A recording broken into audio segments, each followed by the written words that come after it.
today on Dr. Phil.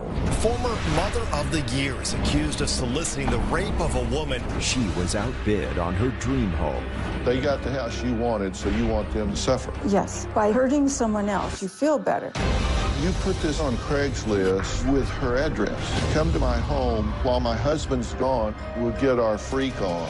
It became fun because I was anonymous. You weren't anonymous. You were an alter ego for this innocent woman, and you sent a man to her door. I did not view the danger. If you didn't want her to get attacked, why did you post, "Take me even if I say no"? Mother of the Year turned stalker. A Dr. Phil exclusive starts now. Carmel Valley is a beautiful, affluent community in sunny San Diego.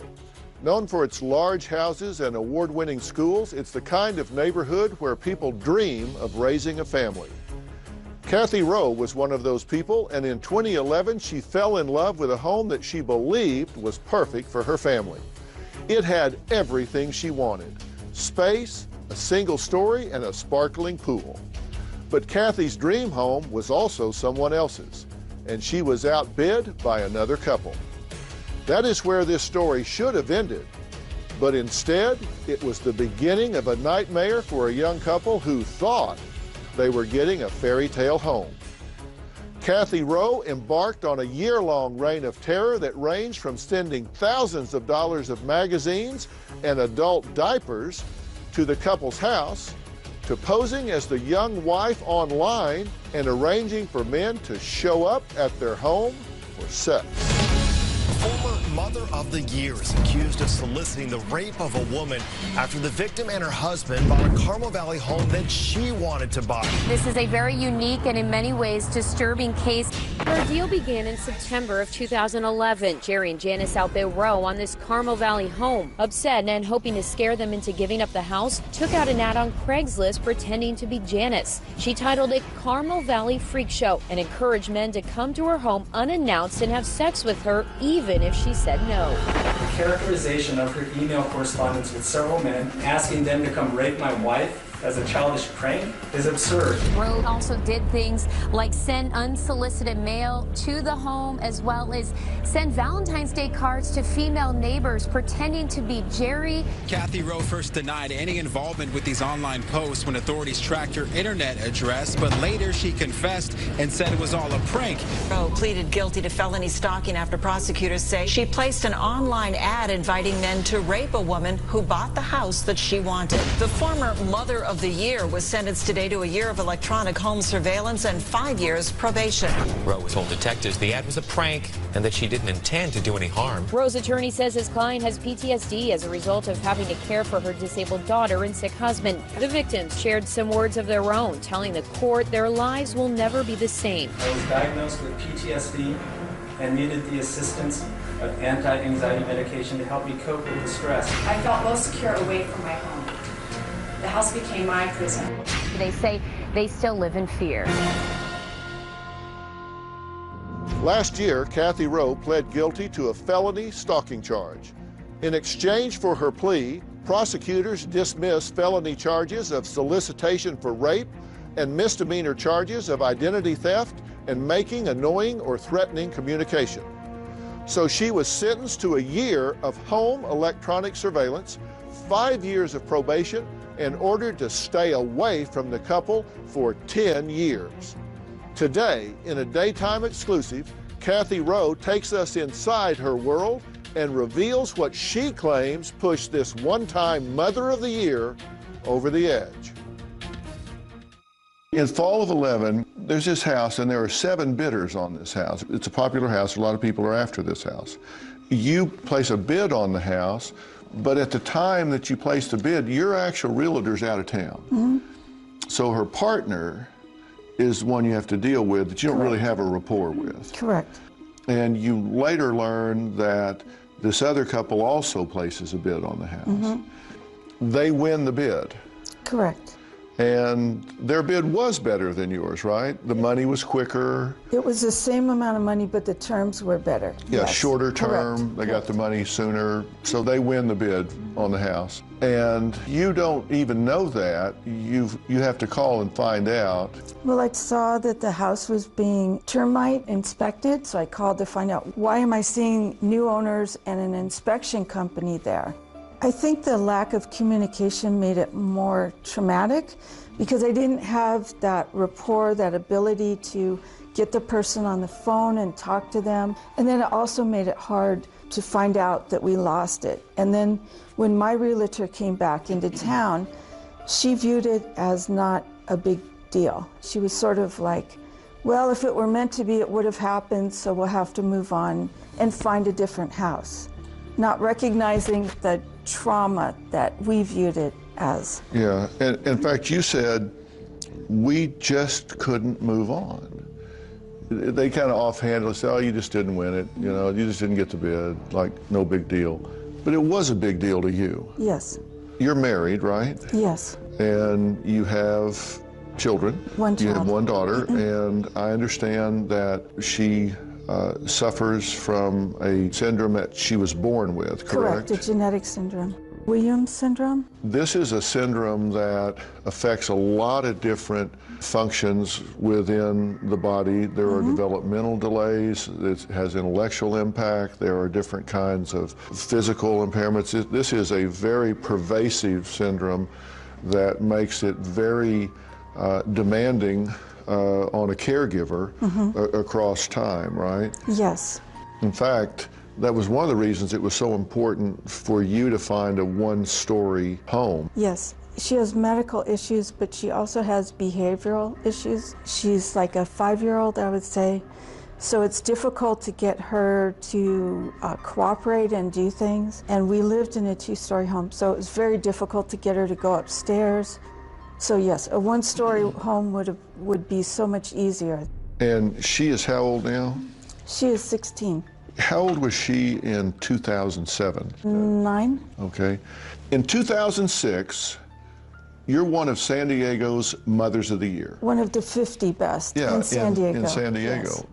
Fast forward, if you will, now to the fall of 2011. There's a particular home in a subdivision that you want, and it's 1 story. That's important to you. Correct. Because of your daughter. Correct. And there's not a lot of 1-story homes, right? Not in there's this some, area. But not a lot. And they have to be in a particular school district. Right. And my husband, he also has medical issues. And so there were some things that we wanted to get to accommodate him as well. And his medical issues are? He had a massive heart attack in 2010.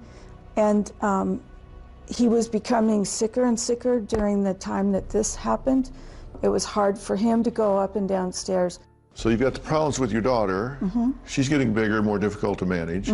Now your husband, he's had the massive heart attack, has a reasonable recovery, but now he's beginning to fade.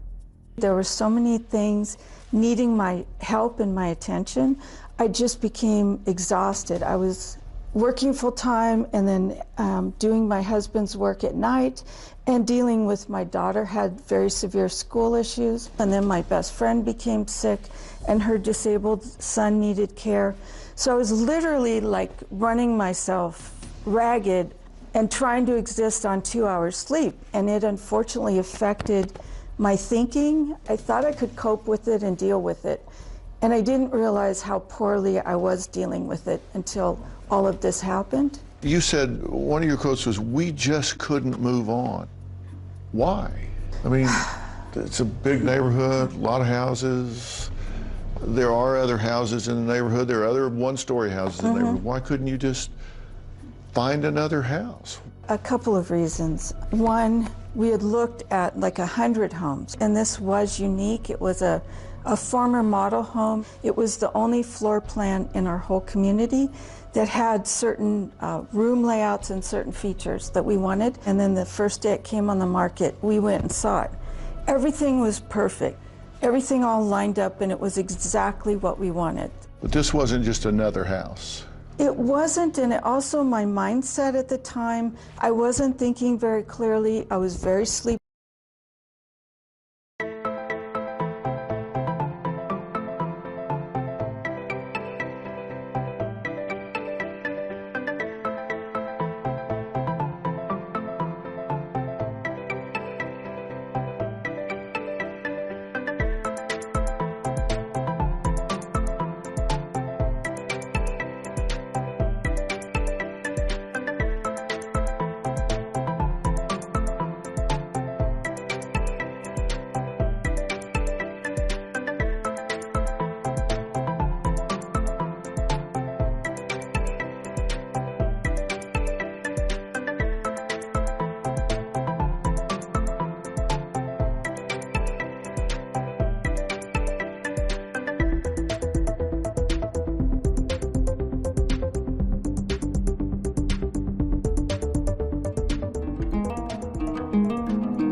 Deprived. I was very stressed out. The other difficult thing about losing the house was that we then had to live in an apartment, which is very difficult with my daughter. That became stressful, and my husband was just miserable not living in a house. And so he would walk around going, oh, if we just got in that house.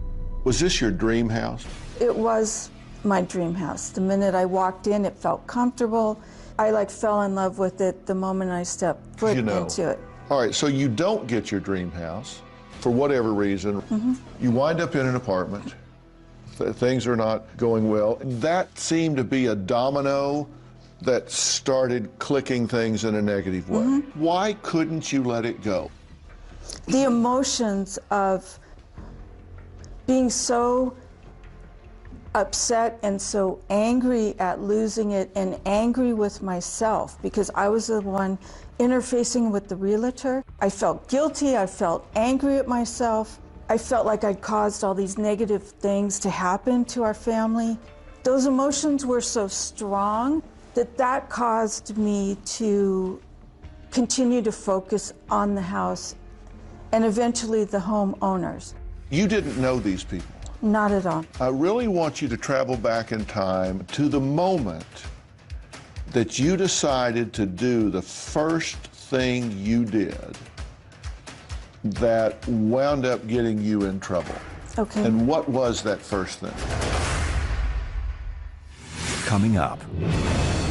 You send Valentine's cards to each of the wives from the husband that say, thinking of you. Correct. You made a flyer for the local high school kids to advertise a New Year's party at their house. This has been misunderstood. We now return to Mother of the Year turned Stalker, a Dr. Phil exclusive. I really want you to travel back in time to the moment that you decided to do the first thing you did that wound up getting you in trouble. Okay. And what was that first thing? Posting their house for sale on Zillow, I believe was the first thing. Okay, so that's what you call Act One. Take me through that moment. You would have to just feel so overwhelmed by things that you had to do, almost like panicky. You feel horrible and angry towards yourself. You're full of guilt and jealousy and all these emotions. It was sort of a way for me to, I mean, it's a horrible thing to say, that by hurting someone else, it makes you feel better. I mean, it's a very childish, immature, mean thing to say. But that, I think, is the bottom line of what happened. I'm not asking you to analyze it. I'm asking you to take me through that moment at the time. Were you at your computer? Did you just on your computer? Probably, yeah. Well, no, probably. You either were or you weren't. Yeah, I mean, I was hooked up to my computer pretty much 20 hours a day. So you were at your computer. And what did you say to yourself? Did you say, I'm going to get them, I'm going to do, what did you say? This has been misunderstood. This has been a really difficult thing to explain because at the time, what I would say to myself is, wouldn't it be funny to do this? I guess it would help to explain when I was younger, like preteen, teenager, we used to do pranks to each other. That was a common thing among my friends. And when I was doing these, in my mind, they were the same thing. They weren't really the same thing, they were harmful, but my thinking at the time was so messed up that I viewed them as funny, not harmful. So that seems really incongruous to me because you just said, I'm up 20 hours, I'm totally overwhelmed, I'm just a zombie sitting there, but I've got this great sense of humor and I'm going to play this prank on these people because I think it's funny. It was sort of a release of pressure. They didn't try to harm me, they didn't mean to harm me, but them getting the house did harm me. You know, it's a little bit of payback. So it would make the pain less.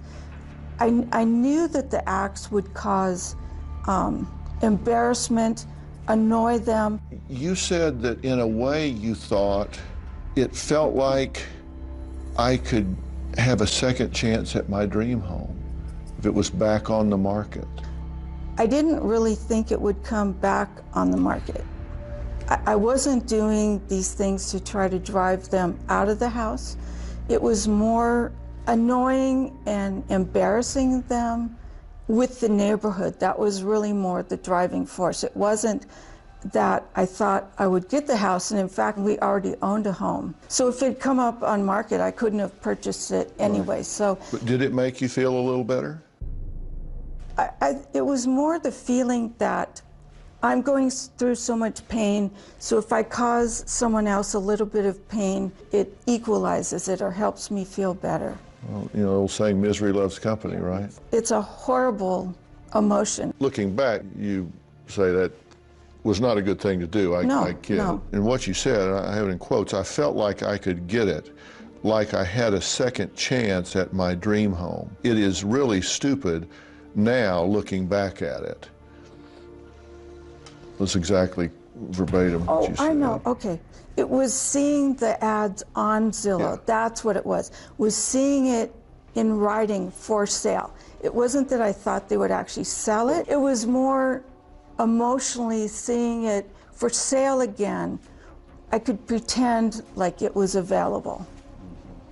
Then you started sending magazines like Home and Garden and Cooking and magazines for incontinence and medical supplies. And what was the point of that?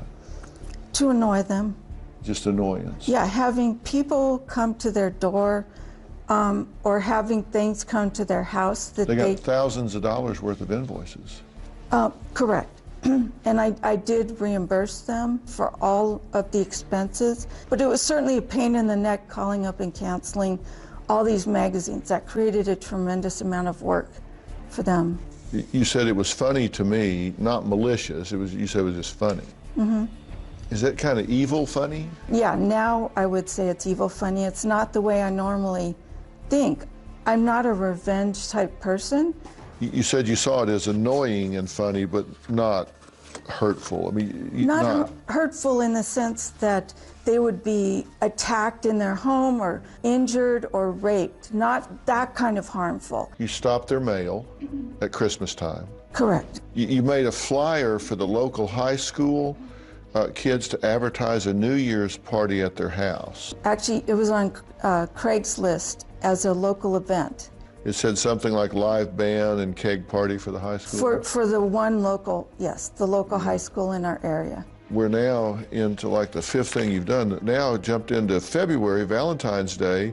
You send Valentine's cards to 6 other homes on the cul-de-sac to each of the wives from the husband that say, thinking of you. Correct. And then his initials.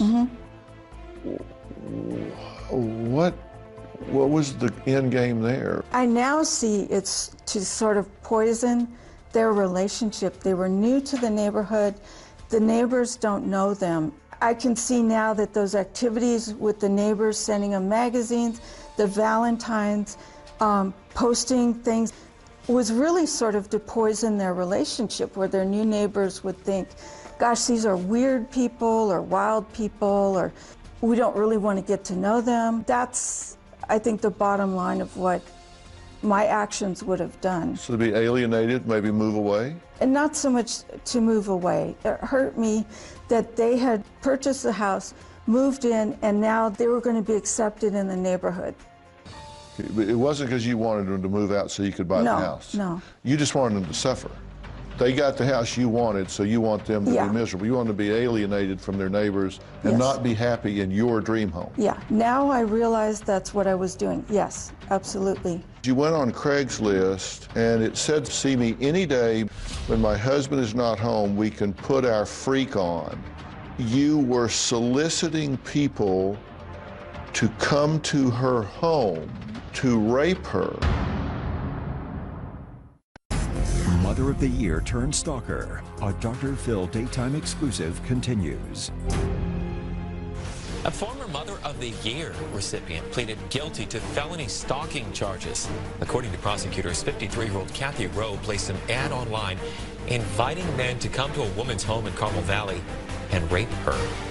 Rowe was apparently upset that the woman and her husband bought a house that Rowe wanted.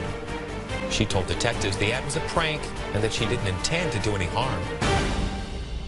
You sent out a flyer to the neighbor. A sex offender had recently moved into the area. You wanted the neighbors to think, who is the wild couple? They are potentially sex offenders? Yes, it had said that one had moved in, and certainly the neighbors, because they've lived there a long time, would assume that it was this couple. So again, it's poisoning the relationship with the new neighbors. These are horrible, horrible, immature, awful things to do, but that is what I did. Did you watch them to see how they reacted? No, no. You didn't drive by to see if there were a bunch of magazines on the porch? Oh, no, You didn't drive by to see if people were knocking on their doors or anything? No. Did you watch this family? No. You sent religious missionaries to their home, like Mormons and what, Jehovah's Witnesses types, or you sent people to door knock them? Yeah, I signed up for 2 websites. I can't remember. One was Mormon, that you could have somebody come visit to you. You went on Craigslist under Carmel Valley Community Activities, under the Carmel Valley Freak Show, and it said something like, "See me any day when my husband is not home, we can put our freak on." And you ultimately got charged with solicitation of rape. Correct. The allegation was that you were soliciting people to come to her home to rape her in a role play situation while she said no. Right. That was not my intention, but that is how the district attorney's office viewed it.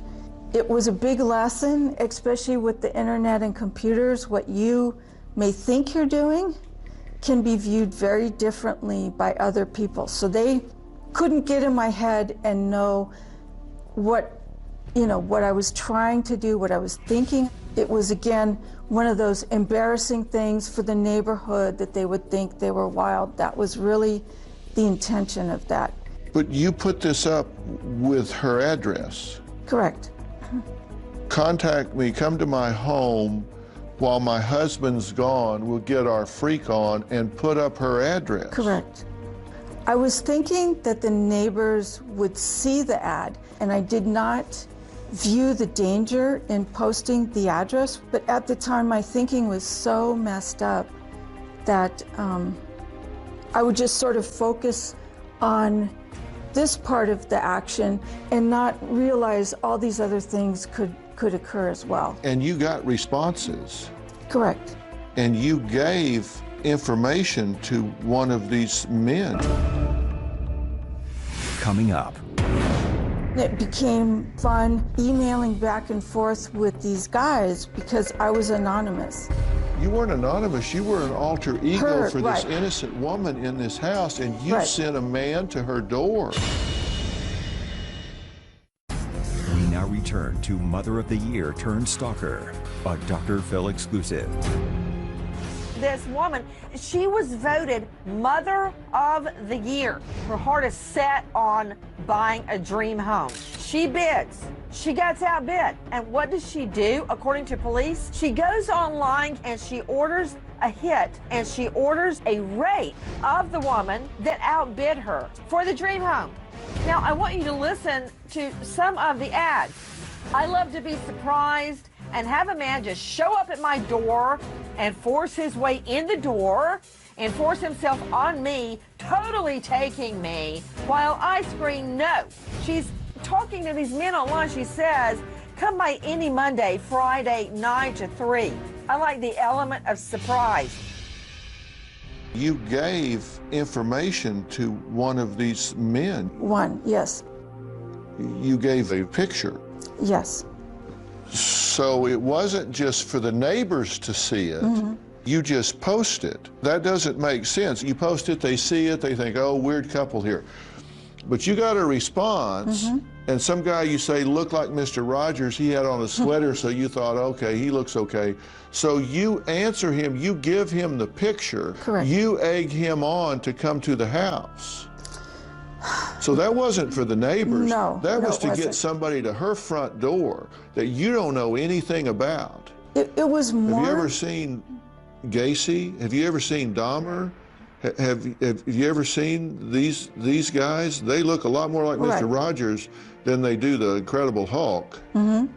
No, it was an incredibly stupid and cruel and could have potentially been horribly dangerous. I understand that. You didn't give this guy the picture for the neighbors. No. You didn't get him to go to the door for the neighbors. You got him to go to the door for her. Correct. It was the Craigslist ad that was for the neighbors. I had done that in April, and I did that again in June. In April, I never got any kind of responses. I wasn't expecting to in June. When I got the emails, that was unexpected, and then it became sort of fun emailing back and forth with these guys because I was anonymous. You weren't anonymous. You were an alter ego for this innocent woman in this house, and you sent a man to her door. Right. I totally accept responsibility. That is what I did. At the time, my communication with them was not so much dealing with her. It was really focusing on the conversation with the men, having fun, telling them all kinds of ridiculous things. Ridiculous things like, you said, I think I said something in our correspondence like, quote, I like it when men come through the door, take me even if I say no. Correct. Is that not predicate to rape? Coming up. If you didn't want her to get attacked, you wouldn't have sent a man to her door with the instruction, I like it when they keep going when I say no. Correct. If I had wanted her raped, I would have kept talking to him. When he asked for the address, I would have given him the address. If you didn't want her raped, you wouldn't have written those words. Mother of the Year turned stalker, a Dr. Phil daytime exclusive continues. You said, I like it when they come through the door and take me even if I say no.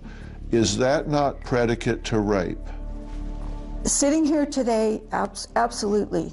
That has nothing to do with the neighbors. That has to do with getting that woman raped. That was not my intention.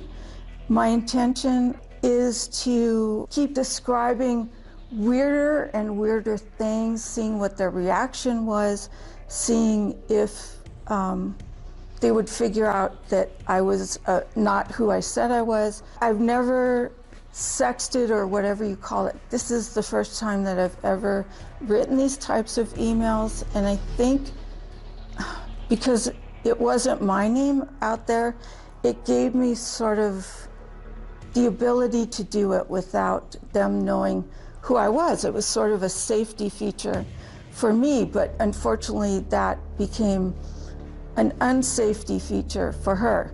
So when I was emailing back and forth with the guys, it was not like this diabolical thing of, oh, I can get her hurt. It was more really enjoying the back and forth of the emails with the men. Every other comment and email after that was all about consensual acts. And in fact, the man that I wrote that line to made me nervous. When he sent his picture, he didn't seem like fun and funny and somebody who could take a joke. He just didn't look like that, a good-natured kind of person. And so I stopped communicating with him. If I had wanted her to get attacked, I would have kept talking to him. I would have focused my communications on non-consensual activities. I would have picked the more dangerous guy to communicate with. So it was not to create danger with her.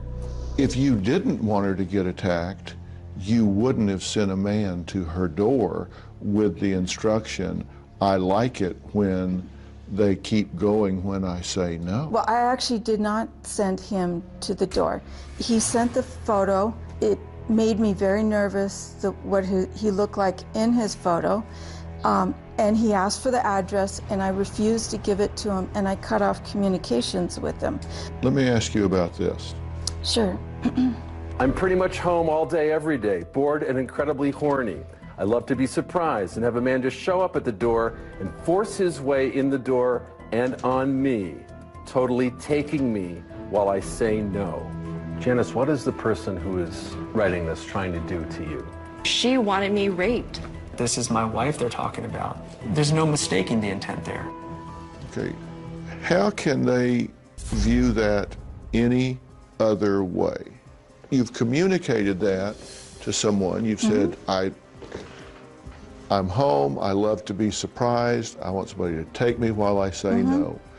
You have set the parameters. You said sex game.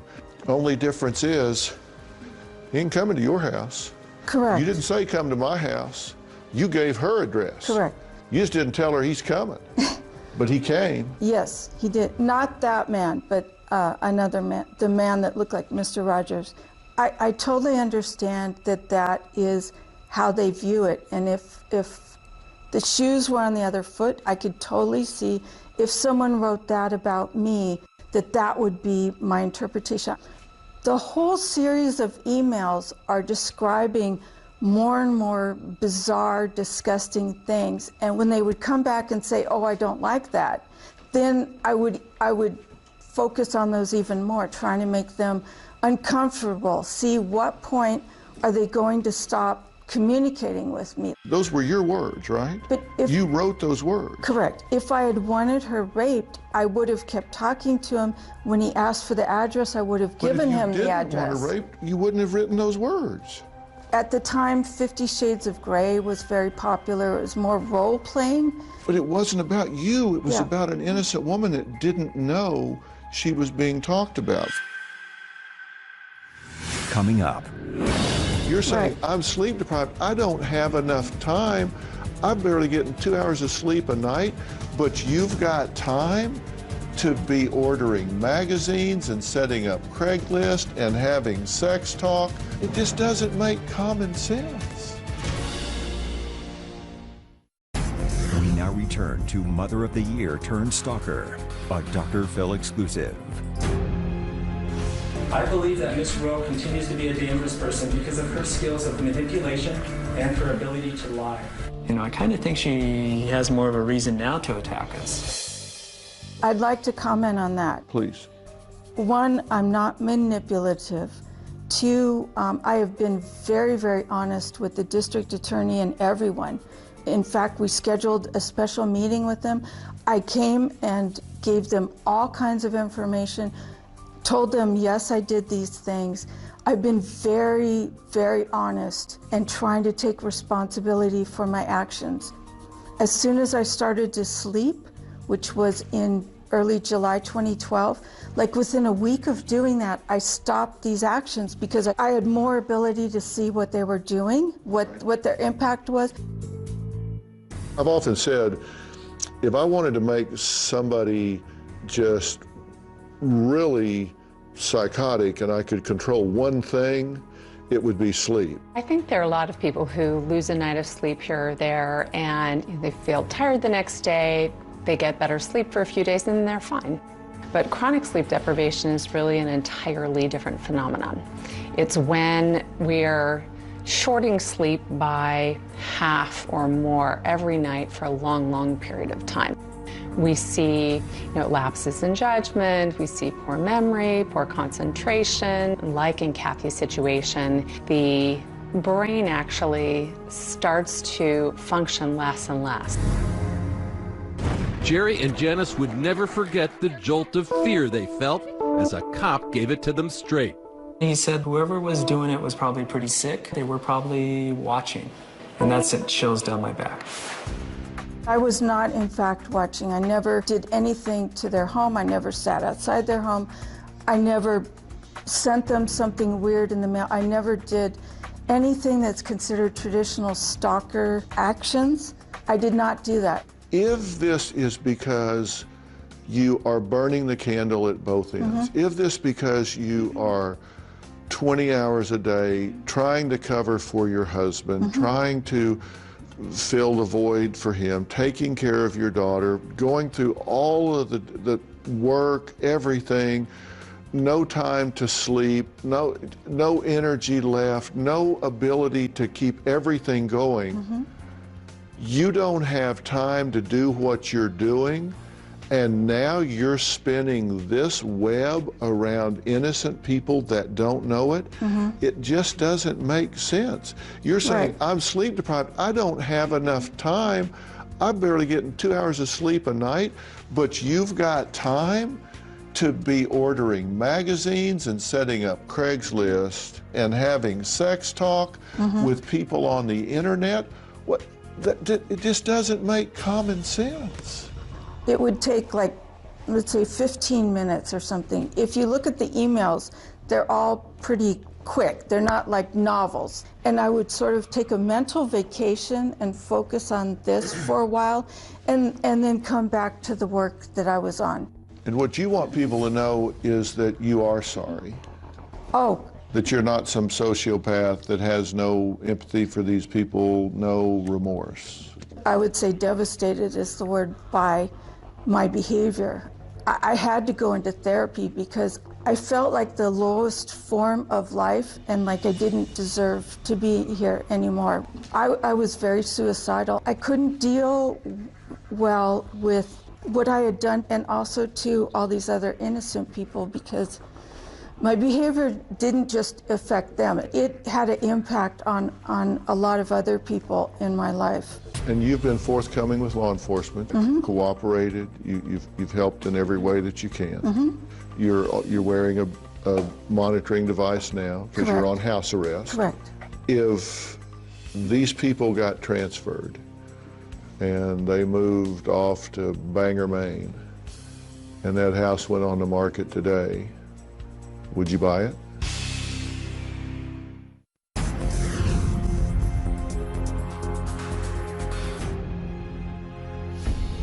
If that house went on the market today, would you buy it? No, because we bought our own house and we've settled into it. It's your dream house. I mean, it hurts. I will always look at that house as what could have been.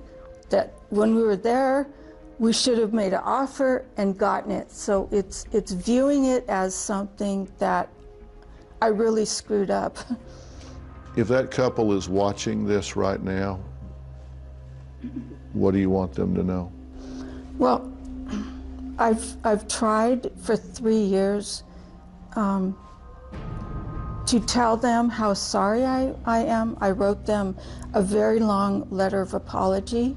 It was 3 pages long, and I wanted to explain to them what happened, why, and that I now understood what I had done was wrong, that they didn't have to worry about me doing anything else towards them. Also, my attorney on my behalf went to the district attorney to find out what things could I do to make amends to them. And the only thing they would allow us to do was reimburse them for all their out-of-pocket expense. So I did that. I wouldn't drive in their track. I wouldn't shop in our local area because I didn't want to run into them. I tried to do what I could to make amends, knowing that no matter what I did, it would be this much amends, and this was the nightmare I caused them. I'm actually a very nice person who did really horrible things. The good thing about behaviors is they have a beginning and an end. You can stop doing behaviors. Yeah. You've stopped doing it at this point. So I did long ago. It's the repercussions will never stop. Those will be forever. Kathy is someone that you predict a good and productive life from going forward, right? If she's able to stay grounded in the fact that, you know, people make mistakes, and her mistake was lack of self-care that ended up in, you know, real harm. You know, she was not taking care of herself before this happened. She was taking care of everybody else. And I think she finally does understand life is about balance. This is not about her being a bad person. This is about her making, you know, extremely poor judgment calls. And I think if she can get through that piece, honestly, I'd predict a better Kathy. I've always said you can't give away what you don't have, so you gotta do it. All right, Dr. Breslin, thank you so much for this. Thank I you. appreciate you letting us talk to her because I think it's a great teaching tool, and I appreciate your insights into how you think she got in this situation. My pleasure.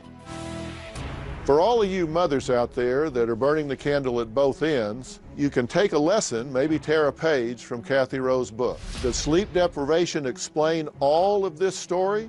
Maybe, maybe not. But decision making is something that you have to own the consequences of. And for sure, we know that you have to take care of yourself before you can take care of others. And we certainly know that when you choose the behavior, you do choose the consequences. For more information about this and the warning signs that you may be getting exhausted, go to drphil.com. Thanks for being here. We'll see you next time.